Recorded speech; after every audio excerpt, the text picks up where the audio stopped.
შენ ხედავ მთებს. ისინი თითქოს საუკუნეების სიმშვიდეს ინახავენ. მაგრამ როგორ გაჩნდა ეს გიგანტური ფორმა? მთა, ეს უბრალოდ მიწის გროვა არ არის. ეს არის მიწის ქერქის საოცარი მოძრაობის შედეგი. მოდი გავარკვიოთ, როგორ ყალიბდება მთა. ტექტონიკური ამოწევა. დედამიწის ქერქი 15-ზე მეტი ფენისგან შედგება, რომლებიც მოძრაობენ. როცა ორი კონტინენტური ფენა ერთმანეთს ეჯახება, მიწის ქვეშა მასები ზევით იწევს და ეს იწვევს მთის ფორმირებას. მაგალითად, ჰიმალაის მთა გაჩნდა ინდოეთის და ევრაზიის ფენების შეჯახებით. ეს პროცესები გრძელდება დღემდე. ჰიმალაი დღეში დაახლოებით 5 მმ-ით იზრდება. ფოლდინგი შრეების დანაოჭებაა.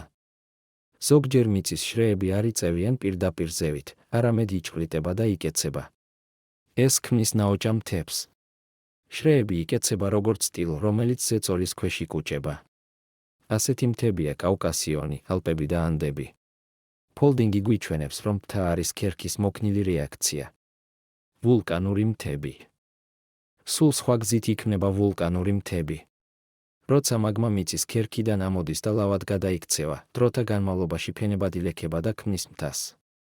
მაგალითად, ფუჯი იაპონიაში, ვეზუვი იტალიაში ან არარატი კავკასიაში. ვულკანური მთები ხშირად კვლავ აქტიურია და მათი ფორმა მუდმივად იცვლება. ფაქტები და მაგალითები. ყველაზე მაღალი მთა ევერესტი 8848 მეტრი.